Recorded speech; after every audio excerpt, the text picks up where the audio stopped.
Civil aviation minister दोन्ही पारदर्शकपणे राज्याला आणि देशाला हे खरं हे बाहेर आलंच पाहिजे. आणि मला वाटतं जो जो फॉलोअप रोहितनी घेतला त्याचा मला खरंच अभिमान आहे.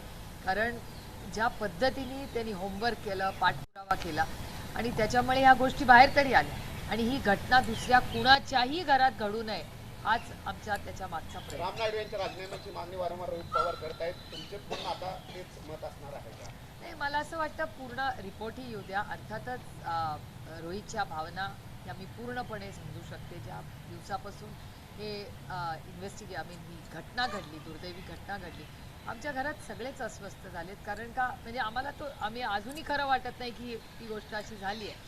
आणि सगळ्याच आमच्या कुटुंबाने, आमच्याही कुटुंबात आणि दादाबरोबर जे बाकीचेही 4 लोक गेले त्यांच्याही कुटुंबात.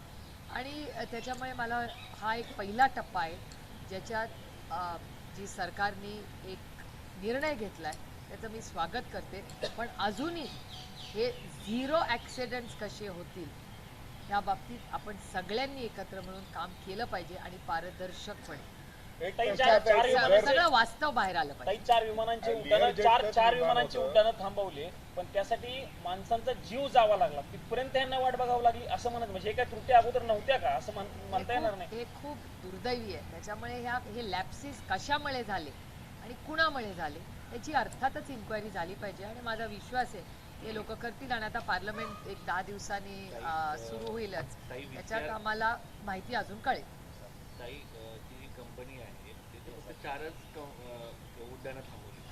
तिच्या बाकी ऑडिटमध्ये पण प्रॉब्लेम असू शकतो, तर तिचे सगळेच उड्डाणं थांबायला पाहिजे होते का? नाही, ऑडिट सगळ्याच झालं पाहिजे माझं म्हणणं. म्हणून मी तुम्हाला म्हणते की सेफ्टी फर्स्ट.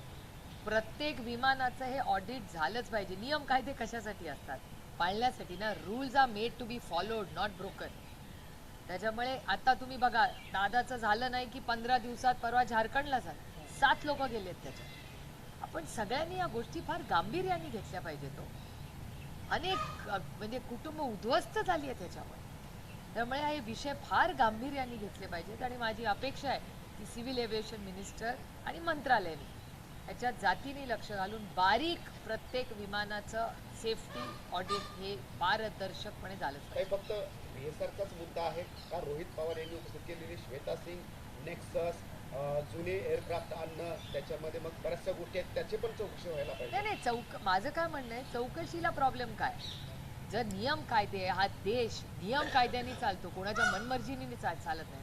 त्याच्यामुळे जे काय नियम कायदे ते नियम सगळ्यांनीच पाळले पाहिजेत. म्हणजे मीही पाळले पाहिजेत, तुम्हीही पाळले पाहिजेत आणि त्या ज्या संस्था जे काम करतात त्यांनी पाळलेच पाहिजेत ना. नियम तर पाळलेच पाहिजेत सगळ्यांनी. ताई, रोहित पवारांचा आरोप आहे किंवा रोहित पवारांचा हाच मुद्दा वारंवार ते उपस्थित करतात की रेकॉर्डरची मिसिंग जो रेकॉर्डर आहे त्याची हेराफेरी करण्यासाठी जाणीवपूर्वक ही चौकशी जी आहे किंवा जो तपास आहे तो लांबवला जातो असं रोहित पवारांनी आरोप केलेला. आता हा पहिल्याच कालची नोट आली आहे आणि मंत्रालयाकडून आम्हाला सांगण्यात आलंय की ह्याच्यावर आपण आणखीन चर्चा